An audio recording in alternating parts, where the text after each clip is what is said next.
I had someone recently ask me, why do you always travel by yourself? And I always give the same canned response of, oh, it never makes it out the group chat. It's something deeper than that. If I'm completely honest, it's a difference in lifestyle. Let me explain, all right? And let me preface this by saying, if you get triggered or upset by anything that I say, I don't give a fuck.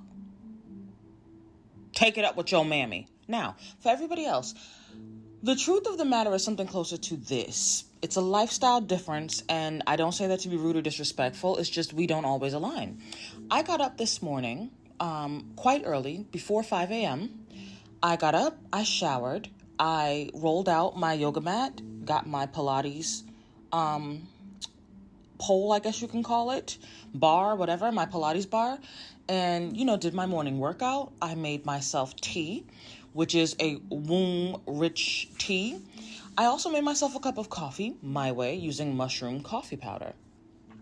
And then I had my morning wake and bake. And a sister messaged me around 6 something in the morning. She goes, what's that day say? Wake and bake, and sent me a picture of her stuff, right? And I laughed, and it was so cute. And then we got to talking, and she said something that helped me realize the truth of why I travel by myself, right? Now, everything I just told you is very pertinent. It's important to the discussion. She said, most women are not getting up in the morning to take time for themselves, to have their wake and bake and make their coffee or their tea. They getting up, stressed, getting up, sucking D, so the nigga could go to work and come back to her and she could feel good about herself. They getting up, wrangling, churring, and making food. And she said, I don't want that shit. That's slave love. And I got to thinking about the fact that most women are slaves. They're not free.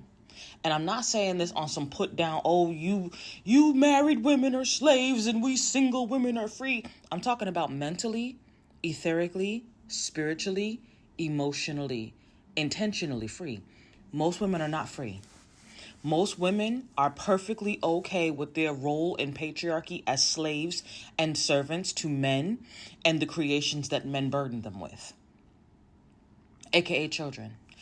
And so because most women have chosen to co-create with the system's intention for her, meaning most of them are mothers, or they're somehow otherwise entangled with a man and the men's systems, they don't have the freedom that I have fought hard and won to attain for myself.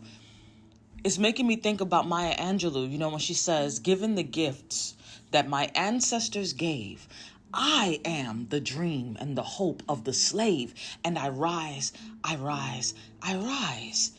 And the first time that I read that, it became my favorite poem, and she became my favorite poet of all time back when I was a poet myself.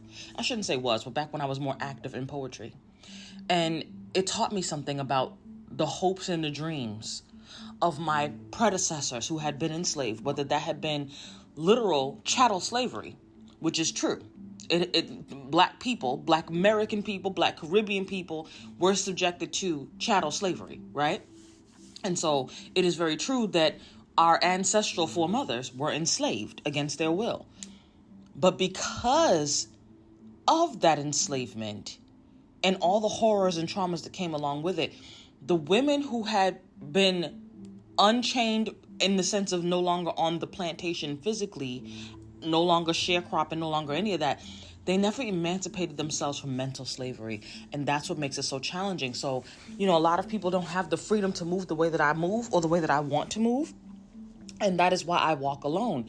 And for a lot of us who have chosen freedom over slavery, over slave love, for those of us who have chosen sovereign love, aka loving yourself, over slave love, aka sacrificing yourself for somebody else and calling that shit love, it's going to be challenging because the greater percentage of women are in slave love, not in radical sovereign love.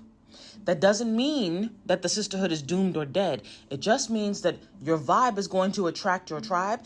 And sometimes your vibe is going to attract women who wish to be a part of your tribe without having to do the hard work. Don't let that happen to you.